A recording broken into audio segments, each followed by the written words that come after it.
know if this is a situation you guys are familiar with. I was going to a Royals game the other day and was buying tickets, and I figured I was taking my wife, so my wife and I were going to go, and 2 tickets at $30 a pop, buy some beers at the game, get parking. I'm spending about $100 for the night. So I go through the checkout page, and I get to the final checkout, and it says $75. I'm like, oh man, I do this often. I must have clicked on the wrong ticket. So I go back, and I look, I'm like, no, I bought the $30 tickets. So I go to the checkout page, and sure enough, it says $75. So I go to this pricing details area, and I look and I see, okay, there's the tickets, but what are these fees? Applicable service, delivery, and transactional fee. And you get kind of this place in your mind, like, that's stupid, but I guess like it's like a fun tax. Like, it's like the price of having fun in 2017. So you just kind of deal with it. And oh, by the way, this specific website made me download an app, and it dinged me $3 extra per ticket to get the ticket delivered to my app. So I wound up paying $81, not $75. So all in all, I'm like, I've done all this work, I've made the account, I've clicked through 5 times, and I finally get to the point that I'm like, a thought kind of goes in my head, and I'm like, wait a minute, there's an entire multi-billion-dollar industry preying on the fact that people like me and you guys just go, well, that's the way it always is. So that didn't sit well with me. So at EON Sports, what we decided to do was do something about it. And we launched a completely new division focused on, really, at the end of the day, our whole focus is how to make access to live entertainment easier, cheaper, and better than it currently is now. And we do this by offering a monthly membership to wholesale ticket prices. You can see it gives you a lot of things, but the biggest thing that we're most proud of is if you're a member of ours, we will beat any ticket price you can find, and for $10 a month, you get access to wholesale ticket prices to any live event. So that's Coldplay, that's the Royals, that's the Chiefs, basically saving you on each ticket that you purchase 30 to 80%. And it's about this time that I'm explaining this to people, and they're like, wait a minute, don't you do like virtual reality and augmented reality? Where's the play here? So we do. We actually have a whole other division that we founded. We started in 2012, a whole other division. We work with professional Japanese baseball teams. We work with MLB teams. We've worked with NFL teams, college football teams. And had you guys been professional athletes here tonight, I'd be talking about something different. But we work with ACC, and we do virtual reality live streaming. So we've been able to dip our toes in a lot of different areas. But the biggest thing we've learned that in this space, in virtual or augmented reality, in the sports industry, and you could say any industry, is it doesn't matter if you have the best technology, it doesn't matter if you're first to market, and it doesn't matter if you get the most media. What does matter is, are you providing value?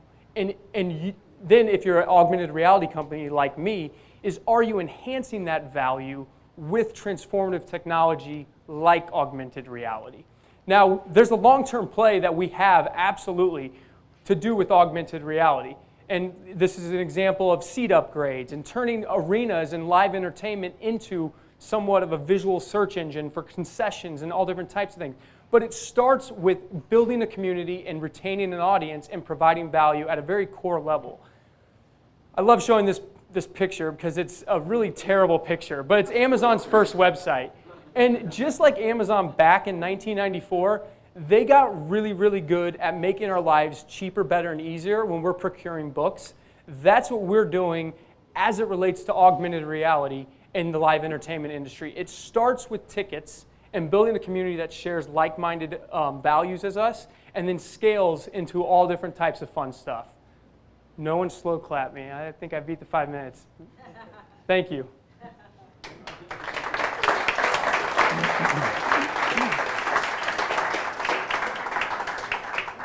So you guys went inside out, and now you're going outside in, right? Is that what I'm understanding?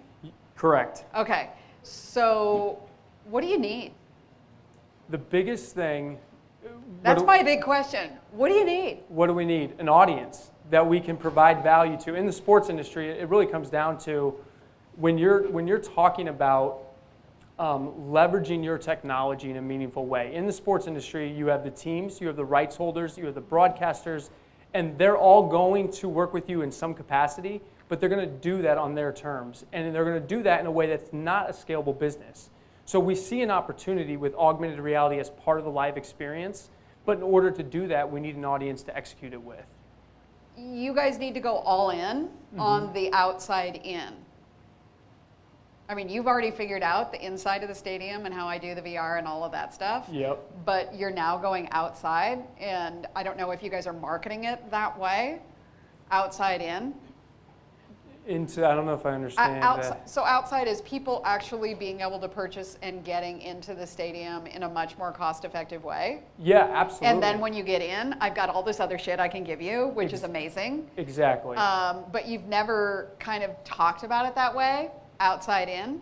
And that's the goal with AnyTix, is that we're going to make that relationship, whenever you're in sports, that relationship, or music, your relationship with the entertainer or with the team starts on the ticket being bought.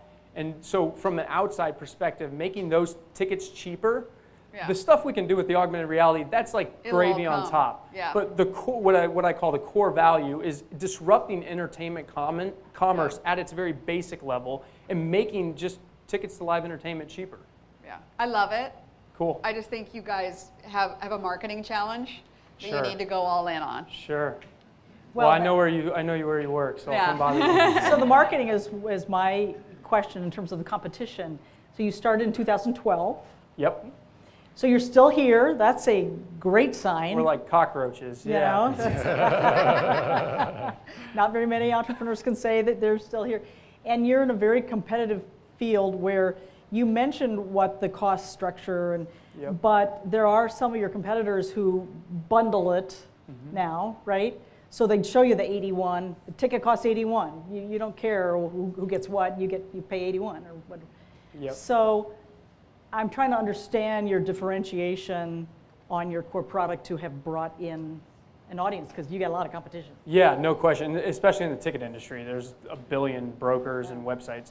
I think it starts with price and being able to offer a cheaper price than anyone else, because we don't charge markups, buyer fees, seller fees, and what have you. We negotiate with either the primary broker or the team themselves to get that low price. So how does the customer know that it was a $30 ticket, but you actually got it for $23?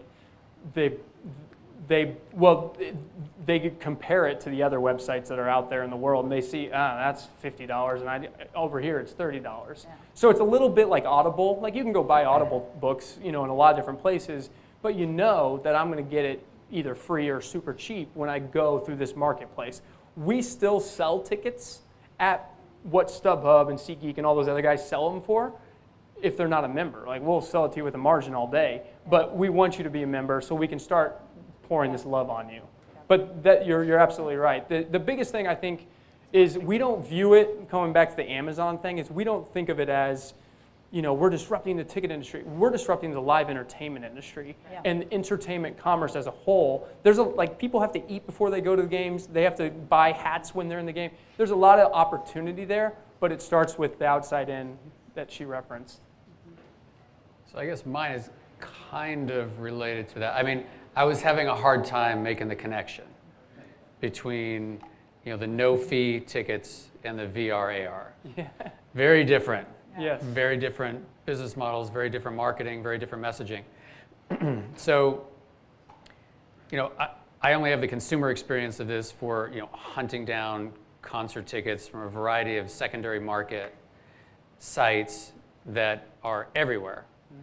And so I guess my question is related to Darcy's, in that how not just from a differentiation standpoint, from a messaging and marketing standpoint, how are you going to stand out in this very crowded secondary seller market?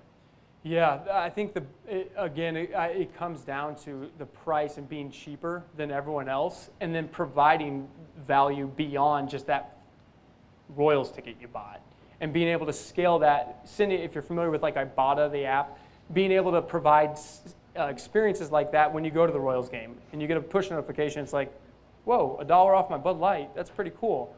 So we think that at the end of the day, if we can provide value to our members and make their life just at a very core level cheaper, easier, and better, we're going to be able to not just retain them, but you don't ever go to a Royals game by yourself. You're going with many people. And so there's a built-in network effect with how we can scale within the value we're offering.